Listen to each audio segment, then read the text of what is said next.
Okay, welcome. Welcome to Cabinet meeting of the Vale Glamorgan Council on Monday the 7th of June at 2 p.m.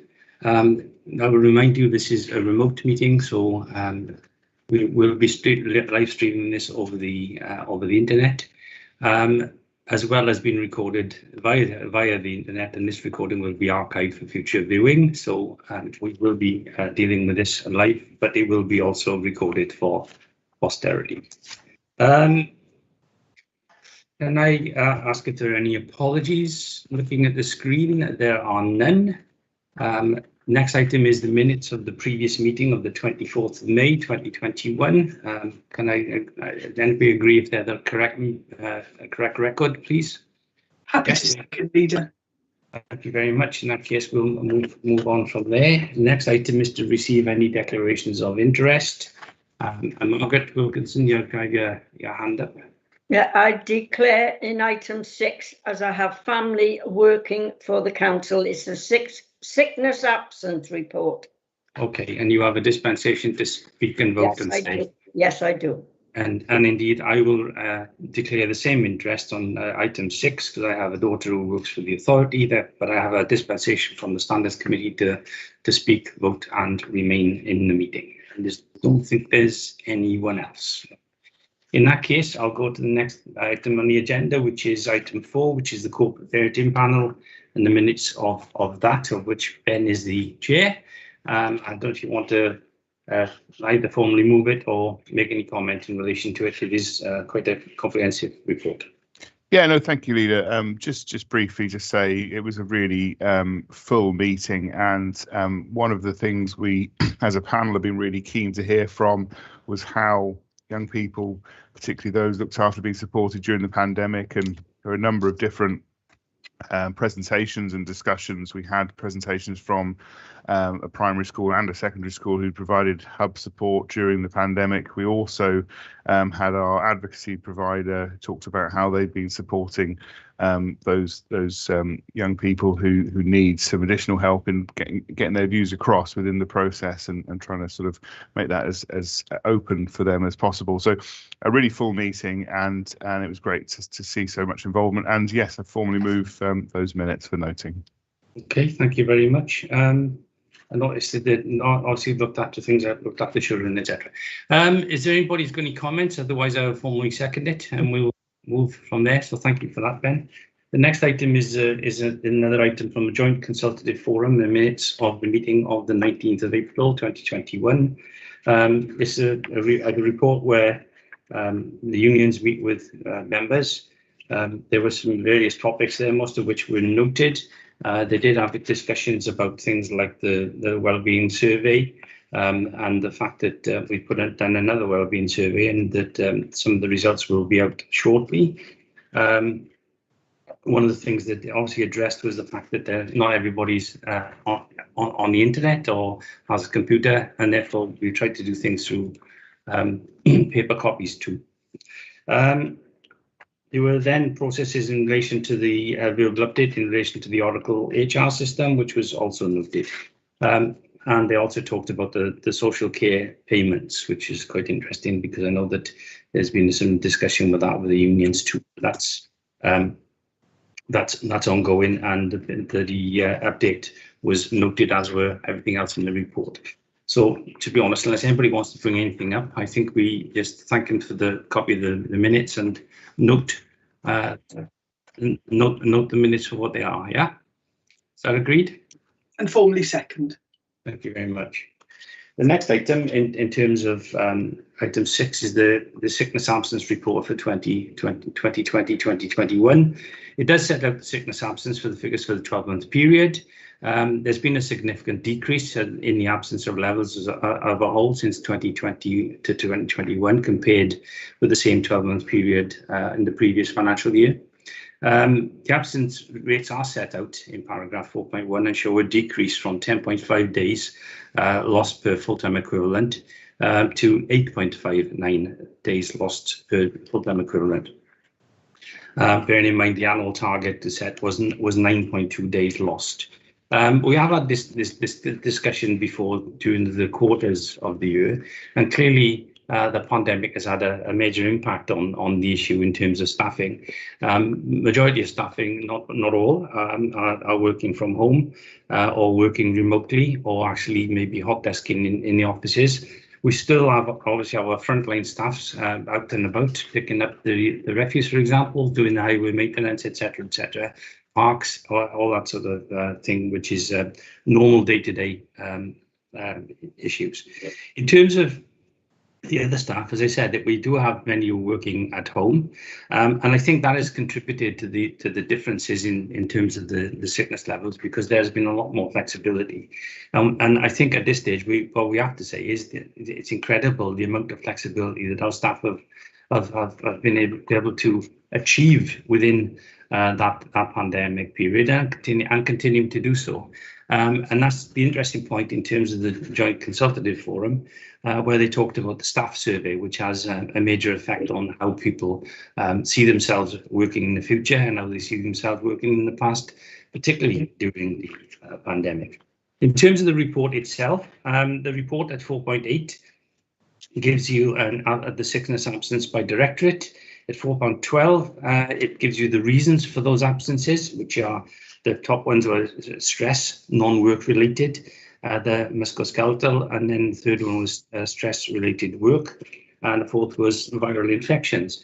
If you then, the report does go into some detail in terms of each of the directorates, and at paragraph 426, the table shows the 5 most common absences for each directorate, so it takes it down to that level. At 427, it shows the top 3 reasons for long-term absence during the year. The top one was stress, non-work related, in terms of that, which is the same as last year. In fact, the next one was other musculoskeletal, as it was last year. What has changed is operation and recovery, because clearly some of our staff are still having operations, etc. And that took over from stress-related work, which is quite interesting to see. In terms of 428, it shows the top 3 reasons for short-term absence. But there's also the point in terms of this, in terms of the council is still trying to advance our help for employees, and we still have the employee assistance programme continuing, and there is other health positive health promotion work being carried out. All in all, it's improvement on last year, but I think it is looking at apples with pears, if you want. It's not the same thing that we can look at, but I think we do have to accept the fact that the pandemic has had a major impact on the way that this operation has worked and this organisation has worked. I don't know if anybody wants to make any comments in relation to that. Anybody want to make any comments? Because I think we do have to thank the staff in terms of the way that they've actually adapted over the years, particularly in terms of changing their job descriptions too, in many ways, or working in different ways. Liz, do you want to come in, please? And then Ben. Then Peter. You're on mute, Liz. Just as well. But this, I don't think we're actually going to find out the sort of real details until we've done more staff surveys and until we look at a lot of this in hindsight. But I think it's fair to say that this has been a year where everybody has had to juggle everything. And you know, that could be reflected in the levels of non-work related stress, because if you're trying to carry on your work and you've got children at home homeschooling and you've got other things going on, and maybe you're trying to work from the dining table, but also what we've had a lot of staff that have been repurposed, so they could be doing part of their original job and part of a different job. I mean, I sort of look at people that came in from different directorates to help out with distributing the business support grants, and these are people that were doing something totally different, but it was all hands to the pump. And so it has been a very, very stressful year for our staff. I think we could recognise that. We've got the support that we provide through our HR service and occupational health services, and I hope that people take that up. But as I said, I think that moving forward, we can recognise the things we've learned in terms of flexibility, but I think that we need to look into this more in terms of understanding more the pressure that can actually put on some of our staff. Yeah, no, I agree. Particularly in different ways of working and in the future. Ben, do you want to come in this dish, please? Yes, thank you, Leader. And I think we all understand there's a vast array of frontline areas where staff have been working throughout the pandemic. And I particularly want to make sure we didn't forget about residential and care home staff who worked throughout. And when you talk about the lower levels of sickness, there's been a desire to keep on working and to keep on doing the best that they can. And I think that we've of course acknowledged during the pandemic around the extra pay that we put forward at the start and other measures we've tried to put in place regarding recognising staff. And I think the sterling work that's been done across the social services portfolio, and within that, of course, talking about repurposing around the PPE teams and making sure that we were proactive and grabbing onto opportunities. All of that took staff putting absolute effort in every day. And I think we've reflected on it on previous reports. But when we look at things like absence, we can just see how hard the work has been. And I think it can be too easy to see the council through one or two lenses that people access it, and some of those areas you don't necessarily see if you don't have family being provided with care or you don't have kids going into schools, etc. So I think it's really valuable, and as we learn more, we can learn how we can support people more. So I thought it was important to note. Thank you, Ben. I totally agree. Peter, would like to come in, please. Yeah, thank you, Leader. As responsible for a large chunk of neighbourhood service and transport, where we employ a huge number of employees, I have to endorse what's been said by others. I've throughout the period covered by the report, I found officers accessible as they ever were. Whether they were working from home or whatever, but then wouldn't I, perhaps because I'm the cabinet member, but I would like to pay particular attention and tribute to the frontline workers who sustained a magnificent role and substantially for the benefit of our residents with things like household waste and household recycling and waste. And somehow or other, working through constantly changing conditions, sustain that service brilliantly. So yes, all praise to everyone. Thank you. Okay, good. Thank you. In that case, there are two recommendations which we need to agree. Is that the report of the 12-month period, April 20 to March 2021, sickness absence figures provided at Appendix A be noted. That the report be referred to Scrutiny Committee, Corporate Performance and Resources for consideration, with any comments referred back to Cabinet for further consideration. Pretty straightforward, but as you say, I think this year has been a phenomenal change for the way that people have worked, and they've just been phenomenal themselves. So that's can I move those recommendations, please? And I'll formally second, Leader. Okay, thank you very much. Good, thank you. The next item is quite a complicated report. It's the UK Government Levelling Up and Community Renewal Fund's big governance arrangements. And I'm not going to apologise for reading out some of the stuff in this because it is quite complicated. But there's things that you have to realise. Is that the Levelling Up and Community Renewal Funds were announced as part of the UK Government's 2020 spending review. It also has an impact in the fact that we now have left the EU, so there's lots of other money that have to come forward in comparison to that. The Levelling Up Fund will focus on capital investments in the local infrastructure, and it is intended to build upon and consolidate prior programmes such as the Local Growth Fund and Towns Fund, which are mostly a lot of those in England, I think. The £220 million Community Renewal Fund will provide revenue. So there's a capital investment and there's also revenue to support people and communities most in need across the UK, creating opportunities, hopefully, to trial new approaches and innovative ideas at the local level. The guidance and funding was released in March 2021. There has been considerable amount of meetings in terms of leaders in Wales have all met with the Secretary of State for Wales and the Secretary of State Secretary in England in relation to this. But as I say, the first part of the funding is a 4-year funding package. It's released in March 2021, and there is a first-year bid deadline of the 18th of June. The levelling, the budget is has been set at £4 billion, which will run from 21-22 until 2024-25. I think it's 4.8 billion altogether.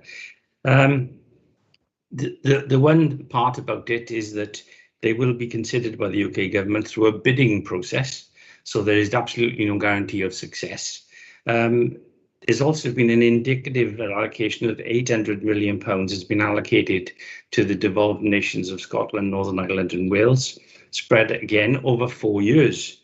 So it is £800 million over the 4 years, but there's no specific allocation given to any of the devolved nations, including Wales, and none is actually guaranteed to come to any local authority in Wales or anywhere else. Although we obviously will try and bid as much as possible and ensure that is the case. I know that there's a prioritisation method to rank local authorities in terms of need. In terms of that, the Vale of Morgan has been ranked in category 2. There are 3 categories, category 1, 2 and 3. We're in category 2 at this stage. And it also falls outside the top 100 areas for community renewal funding. So if we're going to get any money, we have a lot of work to do.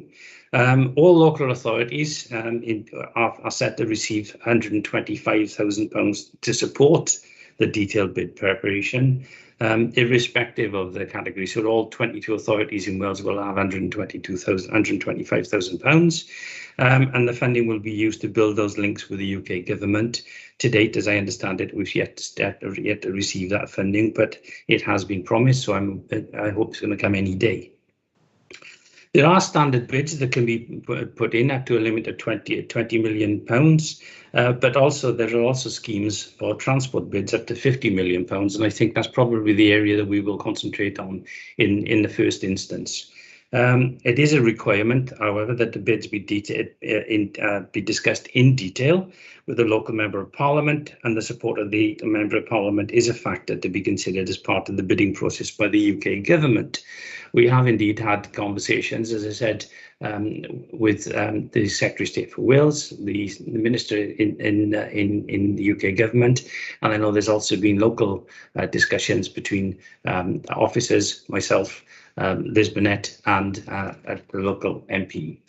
There are 8 recommendations, but as I say, basically the fund will be delivered as a broad package of complementary UK-wide interventions, which will include the UK Community Renewal Fund, also the UK Community Ownership Fund, the Plan for Jobs, the Freeport Programme, the UK Infrastructure Bank, the Towns Fund.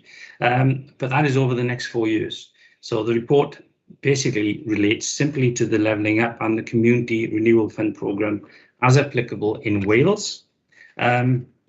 Majority of other fund programmes are not applicable to Wales, and I think that just to make sure that although there's this considerable amount of £4.8 billion available, it won't all be coming our way. As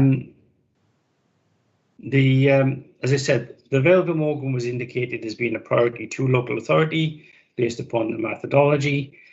Each local authority can bid for make at least one bid, so more than one if you wanted to, but the number of those total bids can be made that relates to the total number of MPs who have constituencies that lie within their local authority area, which is a bit complicated to say the least, but we are working currently with our current MP. As I said, the Levelling Up Fund will focus on investment projects that require up to 20 million of funding, but there is also scope to investing a larger amount in higher values in transport projects. We will be issuing some bids, particularly in terms of transport investment. I think Liz might be able to give a bit more update on this, because there was a meeting last week which I wasn't able to attend. The bids will also focus upon the investment in the Barry area in particular, and concentrating upon a range of investment in business facilities, transport and active travel investment in the waterfront area and beyond. And obviously tourism and leisure are best placed for submission by the deadline submitted, but I think we may be concentrating on the transport area rather than anything else. I will ask Liz to come in if she doesn't mind, because I know she did go to that meeting last week, which I was unable to attend, because this has been an ever-moving feast, I'm afraid. And the fact is that we've had to make, if we are to go forward, we have to make a submission by the 18th of June, which also means that we're going to have to use our urgency procedures under 1414. Liz, I've rambled on for long enough. Have you got anything to say, please? Thanks, Leader. In terms of the bids, as you said, we can put in a regeneration-based bid and also a transport-based bid. These bids have to be shovel-ready, so they're things that have to be deliverable by 2024, and we have to make sure that we have as strong a bid as possible because of us being in that level 2, not in the top priority group. So we are working at the moment on pulling the information necessary to date on that, and there were discussions last week in terms of criteria. UK government officials have been very, very helpful in terms of helping to refine their criteria and giving us feedback on that. But those, I mean, there was a time last week when it felt as if those conversations were going on hourly rather than even daily. So the team are working on pulling bids together for the deadline of 18th of June, or whether anything is actually put back to go in with next March's deadline, when they potentially are looking at having the second lot. So as I said, it's there. It's a bit of a moving feast, but the appendices have got the criteria for the bidding. The one for the Levelling Up Fund, and then we've also got the Community Renewal Fund, which is one that we actually oversee, which are bids from sectors of the community, and for which we're using our sort of tried and tested Strong Communities Fund process. And we will be having meetings on that this week. I know that Marcus is online if he wants to add anything, if there's anything that I've missed out, because he's been on even more meetings than I have on this. Indeed. Marcus, do you want to, any comments you want to make, please?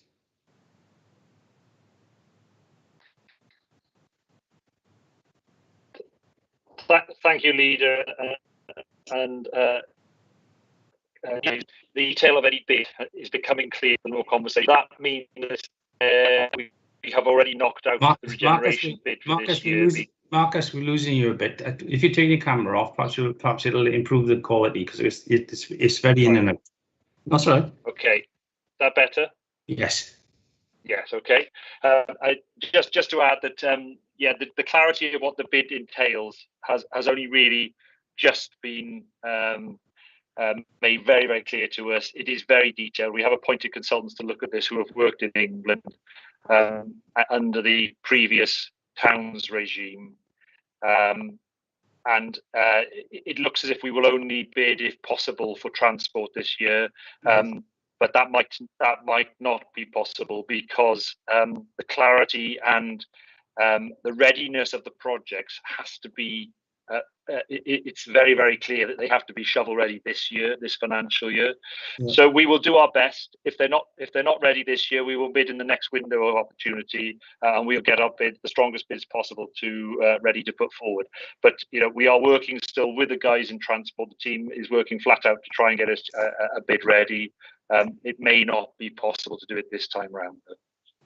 Okay, and to be honest, that's one of the issues with this is, and I know, as I said, I've had several meetings with MPs and ministers, and every time they try to emphasize the fact that this is something that needs to be shovel ready, then we need to go forward. And they made the emphasis again this week when meeting I was on, I think that's when we clashed, was that they were talking about the transport bids. But again, the issue is, as I see it, is the biggest issue is this is a bidding process. So we have to have the strongest possible bids that we can possibly have in order to get through the round. Now, what they do say is if you didn't get through the round, it doesn't preclude you from doing it again, which is the important bit, I guess. But so we are kind of where we are. We have got the recommendations that are there. I don't think you really need me to read them all out. There are 8 of them so far, and one is that we note the fund. One is we support the production of a submission bid if we possibly can. I think maybe the proviso needs to go in there if provided that is an applicable bid. Maybe we need to put a proviso in recommendation 2, so that the Cabinet supports the production and submission of a bid to both the Community Rural Fund and the Levelling Up Fund in line with the themes and objectives set out in this report, provided that they're available and ready to submit by the date. Maybe we need to do that. We can delegate authority to the head of regeneration and planning in consultation with various officers and myself and members. Again, it gives delegated powers to procure the consultancy support, which we needed to do in order to protect the bid. So we need to agree that. That the monitoring officer and head of legal and democratic be given delegated powers to review and agree the contractual arrangements, should they be required. Again, is delegated authority to allocate funds from the Barry Regeneration Programme to facilitate the bids.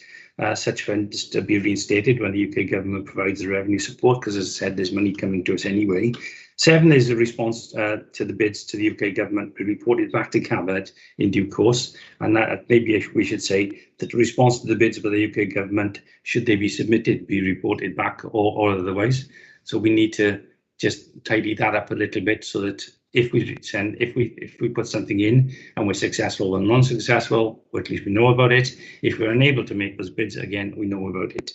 And that finally, that the urgent decision procedure set out in 1414 of the Constitution be approved in order to meet any deadline, so that we can make that submission by the 18th of June. But as I said at the very outset of this is a very complicated piece of funding. It is a bidding process. There are no guarantees, but unless you're in with a shout, then you ain't going to get anything anyway. So if we could possibly do this now, then fine. If not, we can still bid for the next 4-year process. Sorry, as I said, it's a very complicated piece of report and somewhat up in the air. But if you're happy to proceed on that basis, can I formally move those recommendations slightly amended with the provisos? I'll formally second, Leader. And if, just to avoid anybody being upset, we have had conversations with both MPs. Oh, so, indeed. Oh, yes. Indeed. Oh, yeah. No, indeed. But yeah, they're very, very happy to indeed, the complication process is that the MPs can, I think, only bid for one of the bids, which makes it slightly difficult when you have 2 constituencies, parliamentary constituencies within your local authority boundary. And I know that we're not the only ones to have that issue, and we have raised it. In fact, it was raised this week with the UK team, which came to Cardiff, and we had a Teams meeting. Some people from the WLGA attended personally. And again, that was put to them, and the fact that, look, this causes a complication, but their attitude at that time was that, well, this is where we are at the moment, and maybe we can review it in the future, but it is what it is, I'm afraid. Okay, thank you. Next item is item 8, which is the consultation response to the Welsh Government's Race Equality Action Plan. There is a slight alteration to be made in the summary, executive summary, and I'll come to that in a second. This is a report which does summarise the key aspects of the Welsh Government's draft Race Equality Action Plan for anti-racist Wales. A draft response to the consultation on this plan is attached at Appendix A, so it is a draft at this stage. As I say, the Welsh Government has issued the consultation document as outlined in the draft proposals, with many actions which will be relevant to local authorities. So it is important that we make a consultation response. There's also been a response in terms of the Welsh Local Government Association, and again they produced a document which is appended at Appendix B, which highlights where there will be work for the local authorities. Our response, as I said, is there. We've been in consultation with the officers from across the council services, ethnic minority staff, and the Equalities Consultative Forum have also been sought. And they've been incorporated into the report at A. It does say the consultation period ends on the 17th of June. The reason, and that is wrong now, because it's now the 15th of July. In the last week, the Welsh Government has changed the consultation deadline period. So when this report was drafted, I picked it up, and that's why it's a change on 1.5 is correct, where it says in the report recommends consideration of the contents of the report, because one thing we were concerned about is that we might not be able to get this to the scrutiny committee for comments, and we may have to use the 1414 urgency procedure. Because they've now changed the deadline, it is possible to go to the scrutiny committee, Learning and Culture, for their consideration and their views, as well as the views I've asked for of the Council's Equality Champion on this report. The report is there in detail. I do not intend to go through it in detail on the basis that it is a draft. It is now going to go to scrutiny committee, and we will be receiving other comments, and obviously it gives us more opportunity to get in there before the deadline of the 15th of July. So what I'm recommending is the Cabinet notes the contents of the report in the appendices at this stage. The Cabinet consider and approve the draft consultation, so we will do that as described in Appendix A, subject obviously now to the comments of the Scrutiny, Learning and Culture, that we refer it to that Scrutiny Committee for consideration, and also seek the views of the Council's Equalities Champion on the report, and that the Cabinet will then consider any comments from Scrutiny or the Champion in order to finalise the consultation response submission to Welsh Government. Unless anybody wants to go through the draft in detail, I think it's best left at this stage. It does go. I give a great deal of consideration to the document, but clearly it is a draft one at this stage. So has anybody got any comments, please? No. In that case, can I formally move the recommendations that I've already read out? And I'll formally second, Leader. Okay, thank you very much. In that case, look forward to any comments come forward. And indeed, if any members of the Cabinet got any further comments, then we can incorporate that when we come back and review it at a later stage. Okay, thank you very much. The next item is a report of the Deputy Leader and the Cabinet Member for Education and Regeneration in relation to the Barry Town Centre Gateway Regeneration Project, the compound and clinic site part of that area, please.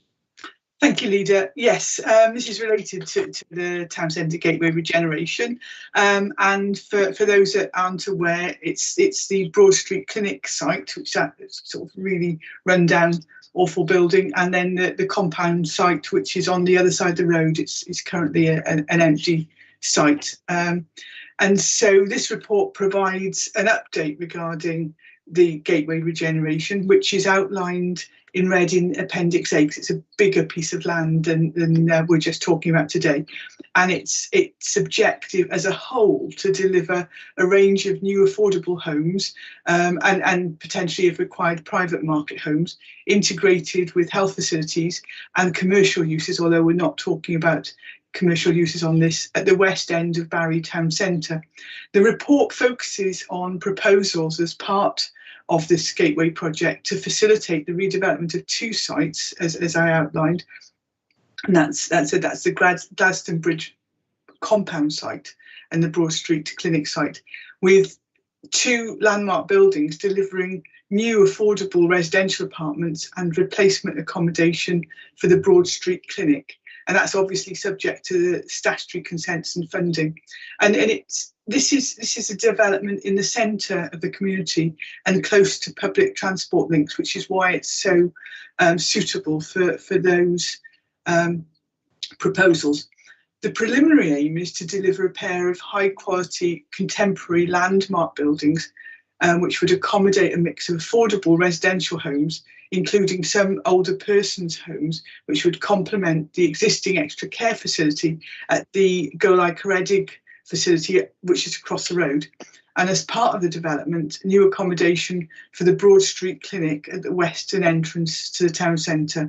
So phase 1 would be the Gladstone Road Bridge compound site. That would be developed first with the new Broad Street Clinic, and then phase 2, the existing Broad Street Clinic would be demolished, and that would then be redeveloped.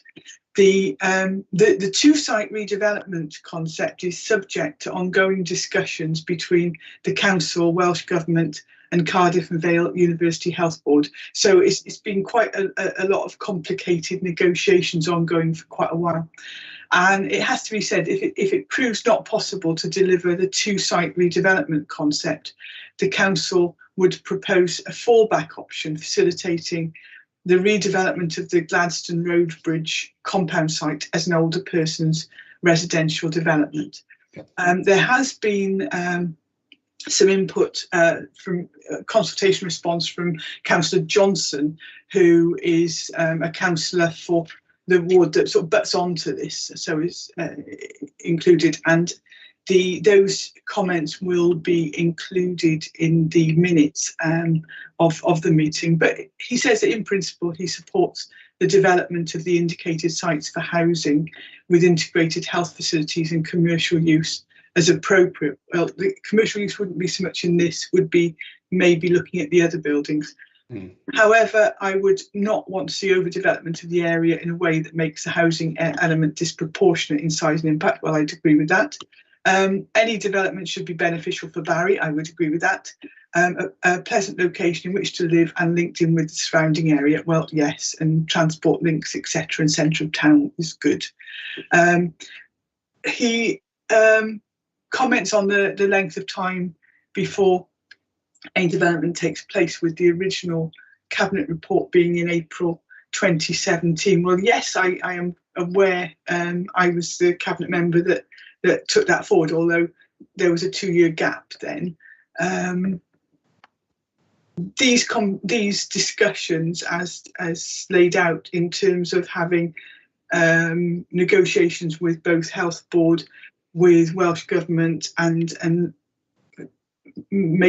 taking proposals forward, do tend to take time.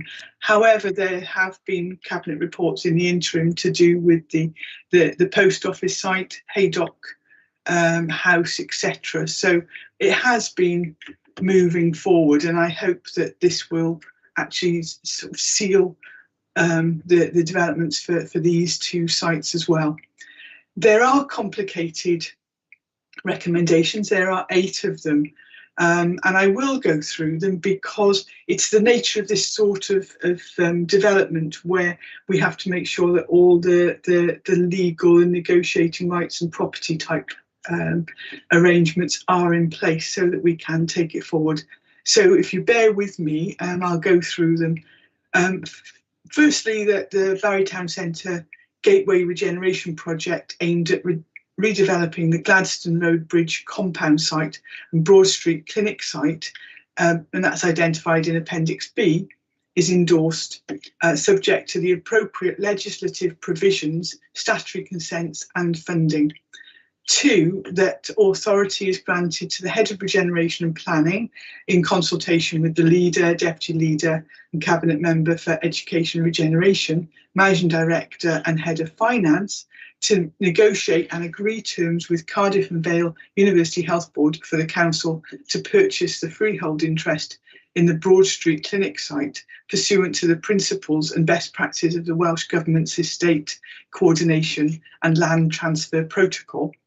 3, that authority is granted to the Head of Regeneration and Planning in consultation with the Leader, Deputy Leader and Cabinet Member for Education and Regeneration, Managing Director and Head of Finance to negotiate and agree terms to dispose of, by virtue of a long lease, circa 520 square metres health clinic within part of the proposed redevelopment of the Gladstone Road Bridge compound site to Cardiff and Vale University Health Board at less than best consideration, with the required consent and the general disposal consent (brackets Wales 2003), and pursuant to the principles and best practices of the Welsh Government's Estate Coordination and Land Transfer Protocol. Apologies for this, it's all very legal, but we have to agree it properly. For that, authority is granted to the Head of Regeneration and Planning in consultation with the Leader, Deputy Leader and Cabinet Member for Education and Regeneration, Managing Director and Head of Finance to submit and accept grant applications to secure funding towards the cost of the project.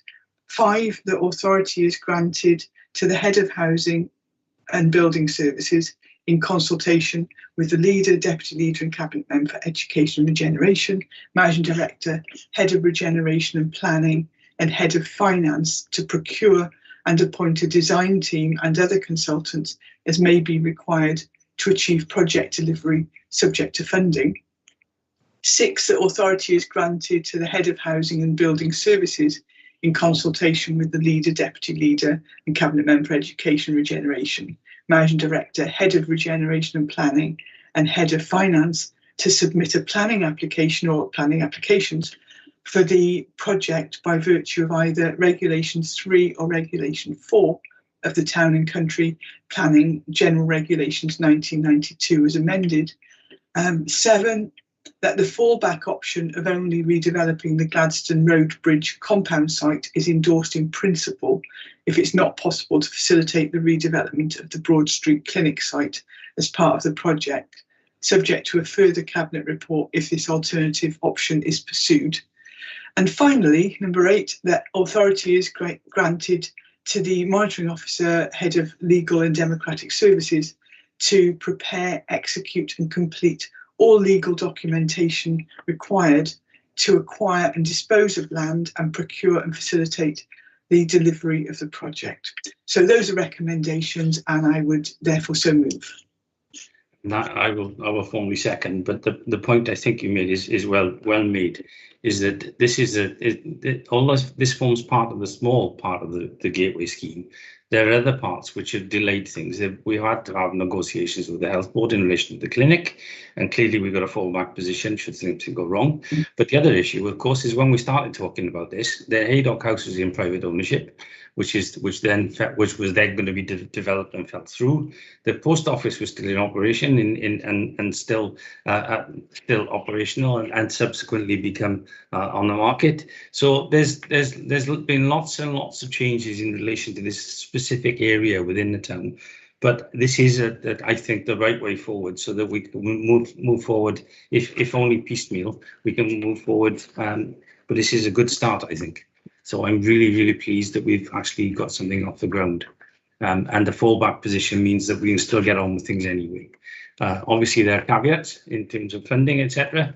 But that's always the case, isn't it? So unless anybody's got any comments, I will formally second. Thank you, Liz, for the amount of work that's gone in, and the officers for the amount of work that's gone into this, because it has been phenomenal.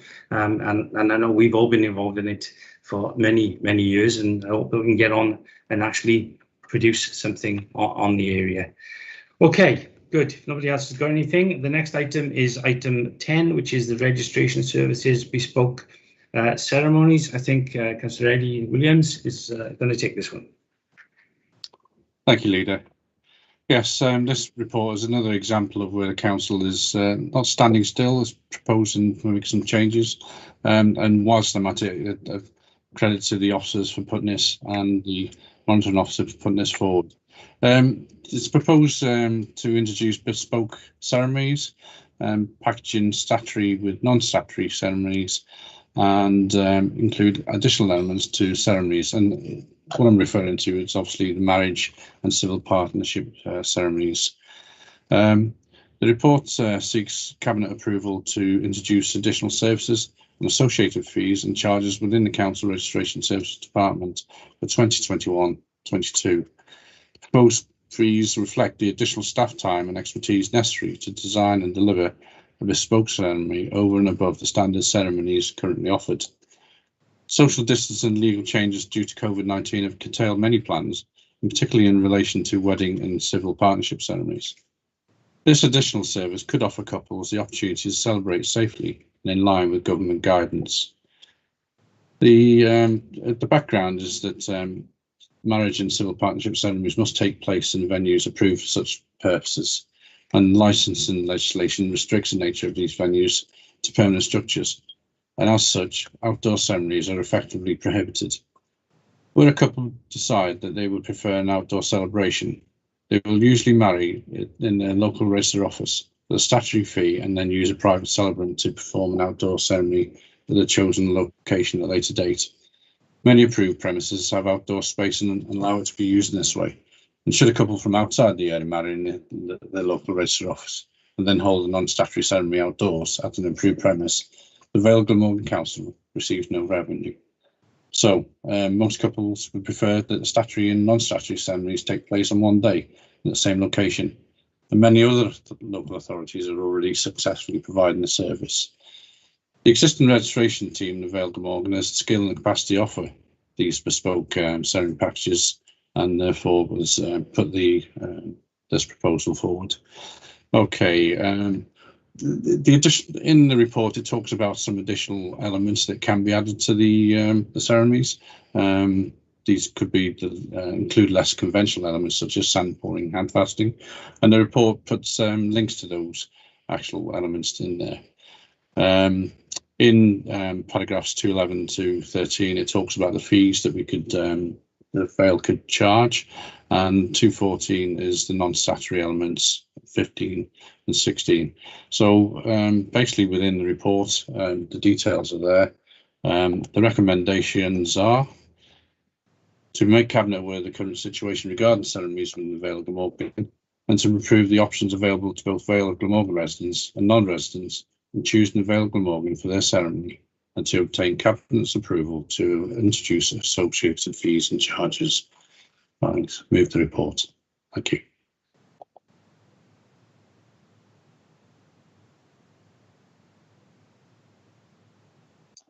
You're muted, Leader. I am indeed. I see. I have to do it at least once every time, and I'm not alone. No, that's fine. I think you made the points, and I think there's slightly different recommendations that added recommendations in there, so that's fine. Anybody got any comments in relation to the report, please? Do we formally second? I'll formally second that if somebody else has. We all agreed? Yes. Good. Thank you very much. Next item is report of Barry Docks Transport Interchange Well-Tag Stage 2. Peter, I think, Peter King, you're going to bring this one forward. Thank you there, thank you there, Leader, colleagues. This report provides Cabinet with an update on the progress of the Barry Docks Transport Interchange Well-Tag Stage 2 outline business case study. The Stage 2 has now been completed and has identified 4 options. Option 1, a bus interchange to be located to the south of the station on part of the Docks Office car park, an additional park and ride car park to be located to the north of the station. Option 1A is pretty much the same again, with some commercial use. Option 2 is a bus interchange to be located to the south of the station on part of the Docks Office's car park, with additional park and ride located to the north. Option 3, a bus interchange to be located northwest of the station and additional park and ride to be located to the north of the station platform. That is no residential or commercial uses. I spell that out because you will see as we come to the recommendations. The report is recommending the study be taken forward to stage 3 of the well-tag process during 21-22 financial period, subject to funding being approved by Welsh Government for the continuation of the work. And on the basis of the current well-tag stage 2 study, it is considered option 2, which is why I spelled that one out, has merited being taken forward for further consideration at the next stage of assessment based on the potential social, cultural, economic benefits and value for money identified. And so the recommendations are that we note the progress to date, that Cabinet agrees in principle to support the taking forward of option 2 as detailed within the study for further consideration at the next stage of assessment. 3, that subject to the consideration of this matter by the relevant scrutiny committee and funding being approved by the Welsh Government for the continuation of the works, the study be taken forward to stage 3 of the WellTag process during the 21 to 22 financial year, and that this matter is referred to the Environment and Regeneration Scrutiny Committee for their consideration.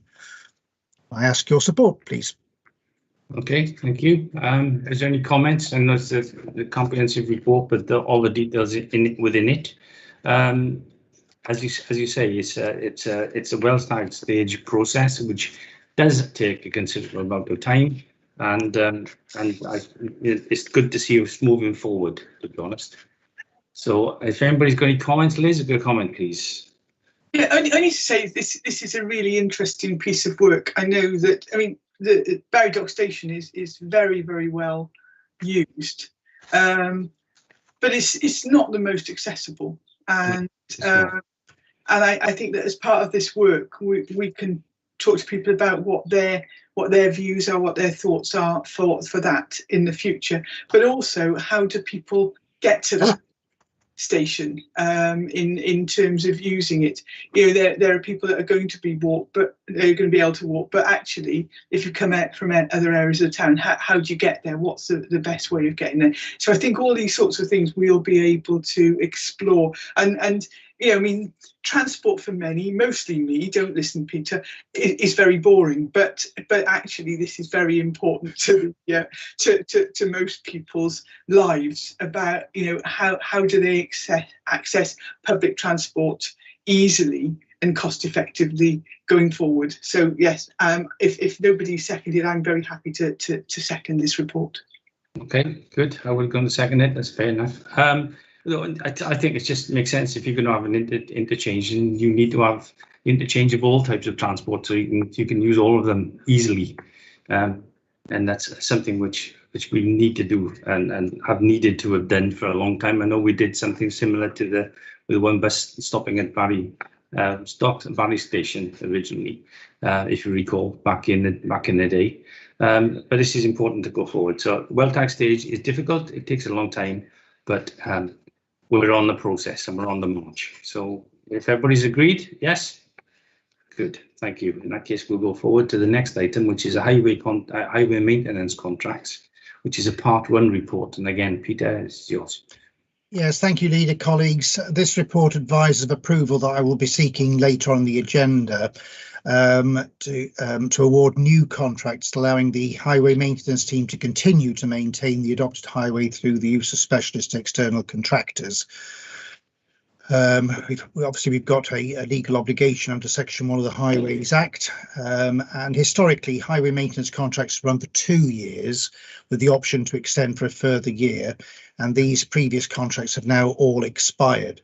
In addition, the report seeks to address a small number of potential contract anomalies identified during the investigation of complaints to the Wales Audit Office in 2019-20 and a series of recommendations made as part of their closure of accounts for this period. Due to the commercial sensitivity, full details of the financial appraisal associated with the contract awards listed are detailed in part 2 in the part 2 report later on in this agenda. So the recommendation for now is that the contents of this report be noted and considered in connection with part 2 report later on, and that as part of the contract award process, the successful contractors will be advised by letter addendum to the contract that all excess waste from sites must be appropriately disposed of and not used to undertake other projects unless agreed in advance by the operational manager, engineering, or the head of neighbourhood services and transport. Okay, it's fair enough. It's part 1 report, but it goes forward to part 2. Formally second that. Is everybody agreed? Yeah, good. Thank you. Next item is item 13, which is the annual corporate safeguarding report 2020-21. From the Cabinet Member of Social Care, Ben Gray. Ben, thank you, Leader. I'll take you through this one. Thank you for that. So the report is regarding the annual safeguarding report, there's a corporate responsibility to ensure there are effective arrangements in place for safeguarding children and adults who require specific council services. The annual report 2021 provides this overview of the corporate safeguarding activities taking place across the local authority. Particularly, I'd like to just draw a point around that we have seen an increase in child protection numbers due to the pandemic, notably complex situations and larger families with domestic violence playing a significant part. The combined approach we now have across adults and children addressing concerns about professional people in position of trust is noted in the report. And actually, how we've continued to work very well in partnership collectively across those directorates is an ongoing theme. And it's worth noting the report references the fact that various scrutiny committees will be looking at this report for their relevant directorate areas. It is noted there's a need to expand further on elected members safeguarding training as well. So I'm sure that'll be something we'll be picking up as appropriate. The recommendations are as follows. The Cabinet notes the work that's been undertaken to improve corporate arrangements for safeguarding and protecting children and adults. The Cabinet continues to receive 6 monthly reports on work carried out to improve corporate safeguarding arrangements and the effectiveness of relevant policies. And the report is referred to healthy living and social care, learning and culture, homes and safe communities, governance and audit, and corporate performance and resources scrutiny committees for consideration. And I so move. Okay, thank you very much, Ben. As you say, it's go forward to several committees. It's the annual report, which, as you say, has changed somewhat because of the pandemic too. So I'm happy to second. If anybody's else got any comments to make, then do we go forward? Do we agree that? Good. Thank you very much. In that case, our next item is the Healthy Living and Social Care Corporate Parenting Panel. Again, to provide for reappointment of the Council's Corporate Parenting Panel. Ben, I think that's over to you too. Yes, so the Corporate Parenting Panel is a sub-panel appointed by Cabinet, and this is to seek approval regarding the membership of the Corporate Panel following the annual meeting on the 10th of May. Obviously, it's not long since the previous annual meeting, and this is just noting the membership. So I would just move the recommendations as written. That's fine. With that. Yeah, that's fine. That's just kind of carries on where we were before, but it's the formal approval of the members of those committees who are allowed to turn up. Formally second that. If anybody else got any comments? No, we agreed. Good. Thank you very much. Item 15. Do I have anything which is urgent? I do not, but I do have something under part 2 of the report. We have the item in terms of highway maintenance contract, which we heard earlier on. They will be for discussion under part 2 of the agenda, which follow on from the earlier report, as I said. As there are matters that are considered confidential for a particular reason, we'll need to move into private session, where confidential matters can be discussed under part 2. Therefore, I'll ask the Cabinet officers to stop the recording of this open session and to ensure that no members of the public are present after this juncture, and only allow the relevant parties to remain to hear the details of the items to be discussed. Following the meeting, the outcome of the part 2 discussions will be formally captured as part of the minutes of the meeting, advising all parties of the final decisions of the Cabinet for this particular item. So without further ado, can I move part 2? Can somebody second it, please? And I'll second it, Leader. Thank you very much. And I will ask the recording to stop at this stage. And I don't think we have any members of the public